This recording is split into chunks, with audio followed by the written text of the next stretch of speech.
Welcome. ಈ ದಿನ ನಾವು ಅಗಸೆ ಬೀಜದಿಂದ ಲಡ್ಡು ಮಾಡೋಣ. ಅಗಸೆ ಬೀಜ ಮತ್ತು ಸ್ವಲ್ಪ ಎಳ್ಳು, ಸ್ವಲ್ಪ ಡ್ರೈ ಫ್ರೂಟ್ಸ್ ಯೂಸ್ ಮಾಡಿ ಒಂದು ಸ್ವೀಟ್ ಲಡ್ಡು ಮಾಡೋಣ. ಅಂದರೆ ಬೆಲ್ಲನ ಯೂಸ್ ಮಾಡಿ, ಅಂದರೆ ಸಕ್ಕರೆ ಬೇಡ, ಬೆಲ್ಲನ ಹಾಕಿ ಯೂಸ್ ಮಾಡೋಣ. ಅಂದರೆ ಅಗಸೆ ಬೀಜದಲ್ಲಿ ಒಳ್ಳೆ ಫೈಬರ್ ಅಂಶ ಯಥೇಚ್ಛವಾಗಿದೆ ಮತ್ತು ಒಮೆಗಾ 3 ಇದೆ. ಅಂದರೆ ಕೆಲವರು ನಾನ್ ವೆಜ್ ತಿನ್ನೋದಿಲ್ಲ, ಮೀನು ಇದನ್ನೆಲ್ಲ, ಅದು ಮೀನಿನಲ್ಲಿ ಇರುವಂಥ ಅಂಶ ಈ ಅಗಸೆ ಬೀಜದಲ್ಲಿ ಇದೆ. ಇತ್ತೀಚೆಗೆ ಇದು ಹೆಚ್ಚು ಬಳಕೆಯಲ್ಲಿ ಇದೆ. ಅದರಿಂದ ಇದನ್ನು ಉಪಯೋಗಿಸಿ ಒಂದು ಲಡ್ಡುನ ಮಾಡೋಣ. ನೋಡಿ, ಸ್ಟವ್ ಆನ್ ಮಾಡಿ ಈಗ ಅದರ ಮೇಲೆ ಒಂದು ಬಾಣಲಿನ ಇಟ್ಟಿದ್ದೀನಿ. ಈಗ ಅದಕ್ಕೆ ನಾವು ಮೊದಲಿಗೆ ಸ್ವಲ್ಪ ಬಾದಾಮಿ ಮತ್ತು ಗೋಡಂಬಿನ ಹಾಕಿ ಫ್ರೈ ಮಾಡ್ಕೊಳ್ಳೋಣ. ಇದಕ್ಕೆ ಬೇರೆ ಏನೂ ಹಾಕೋದು ಬೇಡ, ಬರೀ ಡ್ರೈ ಫ್ರೈ ಮಾಡ್ಕೊಳ್ಳೋಣ.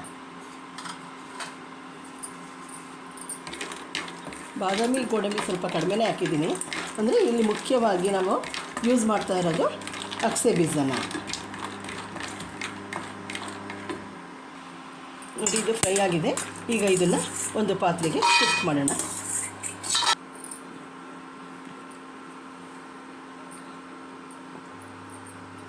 ಈಗ ನಾವು ಅಗಸೆ ಬೀಜನ ಹುರ್ಕೊಳ್ಳೋಣ. ಅಂದರೆ ನಾನು ಒಂದು ಬೌಲ್ ಹಾಕಿದ್ದೀನಿ. ಇದು ಒಂದು 2 ನಿಮಿಷಕ್ಕೇ ಬೇಗ ಫ್ರೈ ಆಗುತ್ತೆ. ಇದನ್ನೆಲ್ಲ ಡ್ರೈ ಫ್ರೈನೇ ಮಾಡ್ಕೊಳ್ಳೋಣ.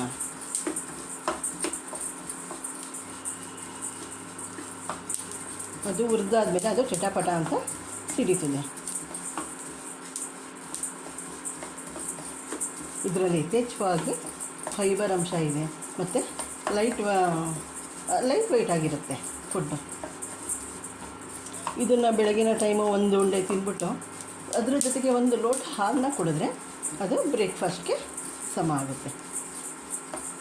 ಅರ್ಜೆಂಟಾಗಿ ಎಲ್ಲರೂ ಹೋಗಬೇಕಾದ್ರೆ ನಾವು ಟಿಫನ್ ಮಾಡೋಕ್ಕಾಗೋದಿಲ್ಲ, ಆಗ ಏನಪ್ಪ ಮಾಡೋದು, ಸುಸ್ತಾಗುತ್ತೆ ಅಂತ ಇದ್ದರೆ ಇದನ್ನು ಒಂದು ಬಾಕ್ಸ್ಗೆ ಹಾಕ್ಕೊಂಡು ತೊಗೊಂಡೋಗಿ ಮಧ್ಯದಲ್ಲಿ ತಿಂದರೂ ಆಗುತ್ತೆ. ಮಕ್ಕಳಿಗೂ ಕೂಡ ಲಂಚ್ ಬಾಕ್ಸ್ಗೆ ಊಟ ತಿಂಡಿ ಜೊತೆಗೆ ಇದನ್ನು ಒಂದು ಉಂಡೆ ಹಾಕ್ಕೊಟ್ರೆ ಅವು ಕೂಡ ಆರೋಗ್ಯವಾಗಿ ಇರುತ್ತೆ. ನೋಡಿ, ಚಟಪಟ ಅಂತ ಸಿಡಿತಾ ಇದೆ, ಹುರಿದಿದೆ. ಇದಕ್ಕೆ ನಾನು ಸ್ವಲ್ಪ ಎಳ್ಳನ್ನು ಕೂಡ ಹಾಕ್ಕೊಳ್ತಾ ಇದ್ದೀನಿ. ಅಂದರೆ ಒಂದು ಬೌಲು ಅಗಸೆ ಬೀಜ ತೊಗೊಂಡ್ರೆ ಅದಕ್ಕೆ ಒಂದು ಅರ್ಧ ಬೌಲಷ್ಟು ಎಳ್ಳನ್ನ ತೊಗೊಂಡ್ರೆ ಸಾಕಾಗುತ್ತೆ. ಅಂದರೆ ನೀವು ಕಪ್ಪು ಎಳ್ಳಾದರೂ ತೊಗೊಳ್ಬೋದು ಅಥವಾ ಬಿಳಿ ಎಳ್ಳಾದರೂ ಕೂಡ ತೊಗೊಳ್ಬೋದು.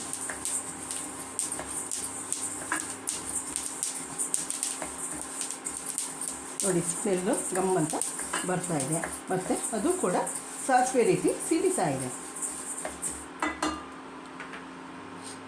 ಇದಕ್ಕೇ ಒಂದು ಸಣ್ಣ ಬೌಲಷ್ಟು ಕೊಬ್ಬರಿ ತುರಿನ ತೊಗೊಂಡಿದ್ದೀನಿ.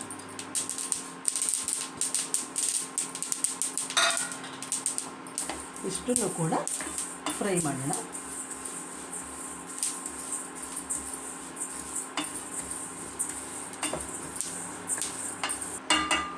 ನೋಡಿ, ಈಗ ಇಷ್ಟು ಫ್ರೈ ಆಗಿದೆ. ಈಗ ಇದನ್ನು ಮಿಕ್ಸಿ ಮಾಡ್ಕೊಳ್ಳೋಣ. ಒಲೆ ಆಫ್ ಮಾಡೋಣ. ಬಾದಾಮಿ ಮತ್ತು ಗೋಡಂಬಿನ ಹುರ್ಕೊಂಡಿದ್ದೀವಲ್ಲ, ಅದನ್ನು ಈಗ ಮಿಕ್ಸಿ ಜಾರ್ಗೆ ಹಾಕಿದ್ದೀನಿ. ಇದನ್ನು ಸ್ವಲ್ಪ ರುಬ್ಕೊಳ್ಳೋಣ, ಪೌಡ್ರ್ ಮಾಡ್ಕೊಳ್ಳೋಣ. ಇದಕ್ಕೆ ನಾನು ಒಂದು 3 ಏಲಕ್ಕಿ ಕಾಯಿನೂ ಕೂಡ ಹಾಕ್ತಾಯಿದ್ದೀನಿ. ಇದು ಫ್ಲೇವರ್ ಚೆನ್ನಾಗಿರುತ್ತೆ ಅಂತ. ನೋಡಿ, ಈ ರೀತಿ ಪೌಡ್ರ್ ಮಾಡ್ಕೊಂಡಿದ್ದೀನಿ. ಇದನ್ನು ಒಂದು ತಟ್ಟೆಗೆ ಹಾಕೋಣ. ಈಗ ಇದೇ ಜಾರಿಗೆ ನಾವು ಅಗಸೆ ಬೀಜ ಮತ್ತು ಎಳ್ಳನ್ನು ಹುರಿದಿದ್ವಲ್ಲ ಅದನ್ನು ಹಾಕ್ಕೊಳ್ಳೋಣ. ನೋಡಿ, ಅಗಸೆ ಬೀಜ ಎಳ್ಳನ್ನು ಕೂಡ ಮಿಕ್ಸಿ ಜಾರ್ಗೆ ಹಾಕ್ಕೊಂಡಿದ್ದೀನಿ. ಈಗ ಇದನ್ನು ಕೂಡ ಪೌಡ್ರ್ ಮಾಡ್ಕೊಳ್ಳೋಣ. ನೋಡಿ, ಅಗಸೆ ಬೀಜ, ಎಳ್ಳು ಮತ್ತು ಕೊಬ್ಬರಿ ಇದನ್ನು ಕೂಡ ಈ ರೀತಿ ಪೌಡ್ರ್ ಮಾಡ್ಕೊಂಡಿದ್ದೀನಿ. ಈಗ ಬಾದಾಮಿ ಮತ್ತು ಗೋಡಂಬಿ ಪೌಡ್ರ್ ಜೊತೆಗೆ ಇದನ್ನು ಹಾಕೋಣ.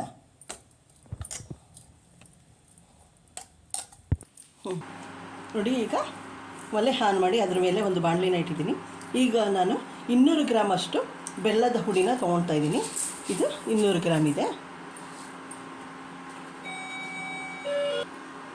ಈಗ ಬೆಲ್ಲ ಹಾಕಿದ್ದೀವಲ್ಲ, ಅದಕ್ಕೇ ಸ್ವಲ್ಪ ನೀರನ್ನ ಹಾಕೋಣ. ಅದು ಸ್ವಲ್ಪ ಕರಗಿದ್ರೆ ಸಾಕಾಗುತ್ತೆ. ಅದು ಪಾಕ ಏನು ಬರೋದು ಬೇಡ, ಸ್ವಲ್ಪ ಕರಗಬೇಕಷ್ಟೇ. ನಾನು ಬೆಲ್ಲದ ಹುಡಿನೇ ಹಾಕಿರೋದ್ರಿಂದ ಅದರಲ್ಲಿ ಯಾವುದೇ ಕೂಡ ಡಸ್ಟು ಅಥವಾ ಕಸ ಏನೂ ಇರೋದಿಲ್ಲ. ಇದು ಪ್ಯೂರ್ ಬೆಲ್ಲ, ಆರ್ಗ್ಯಾನಿಕ್ ಪ್ಯೂರ್ ಬೆಲ್ಲ.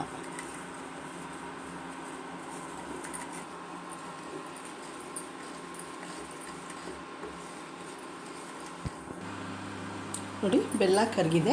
ಈಗ ಅದಕ್ಕೆ ನಾನು ಒಂದು 2 ಸ್ಪೂನು ತುಪ್ಪನ ಹಾಕ್ಕೊಳ್ತಾ ಇದ್ದೀನಿ. ತುಪ್ಪ ಇನ್ನೂ ಒಂದು 2 ಸ್ಪೂನ್ ಎಕ್ಸ್ಟ್ರಾ ಬೇಕು ಅಂದರೂ ಕೂಡ ಉಂಡೆ ಕಟ್ಟಬೇಕಾದ್ರೆ ಹಾಕ್ಕೊಂಡ್ರೆ ಏನೂ ತೊಂದರೆ ಇಲ್ಲ.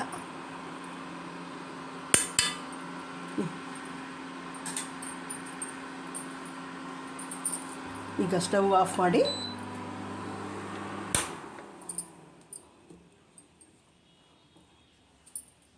ಅದಕ್ಕೆ ನಾವು ಇಲ್ಲಿ ಪುಡಿ ಮಾಡ್ಕೊಂಡಿದ್ವಲ್ಲ, ಈಗ ಅದನ್ನು ಹಾಕಿ ಬೆಲ್ಲದ ಪಾಕಕ್ಕೆ ಮಿಕ್ಸ್ ಮಾಡೋಣ.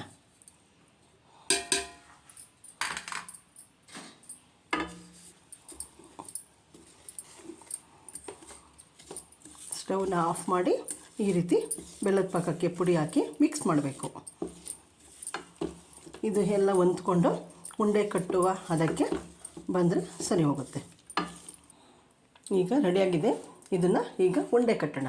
ಉಂಡೆ ಕಟ್ಟಬೇಕಾದ್ರೆ ಸ್ವಲ್ಪ ಕೈಗೆ ತುಪ್ಪನ ಹಚ್ಕೊಂಡು ಈಗ ಉಂಡೆ ಕಟ್ಟಬೇಕು. ಈ ರೀತಿ ಉಂಡೆನ ಕಟ್ಟಬೇಕು. ಕಟ್ಟಿ ಅದನ್ನು ತಟ್ಟೆಗೆ ಶಿಫ್ಟ್ ಮಾಡೋಣ. ಅಗಸೆ ಬೀಜದ ಲಡ್ಡು ರೆಡಿಯಾಗಿದೆ. ನನ್ನ ಈ ವಿಡಿಯೋ ಇಷ್ಟ ಆದಲ್ಲಿ ಲೈಕ್ ಮಾಡಿ, ಶೇರ್ ಮಾಡಿ. Okay, thank you.